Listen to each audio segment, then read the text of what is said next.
Orang kalau mau sukses harus punya mindset, pola pikir. Pola pikirnya harus positif, maju, optimis. Bisa jadi nih, dua orang dengan kalian yang sama, dua orang alumni dari sekolah yang sama, nilainya sama.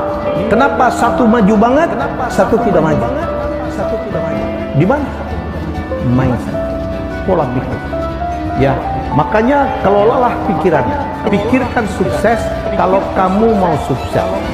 Mindset itu juga diwujudkan menjadi mimpi. Kita harus punya mimpi. Karena mimpi lah yang membuat kita nggak capek bekerja. Mimpi lah yang membuat kita fokus mencapai tujuan. Kalau kita nggak punya mimpi, itu kayak kita nyetir nih. Nyetir dan kita tidak tahu tujuannya kemana. Muter, ngabisin bensin. Baru akhirnya, saya mau ke Adi Sucipto. Udah buang-buang waktu.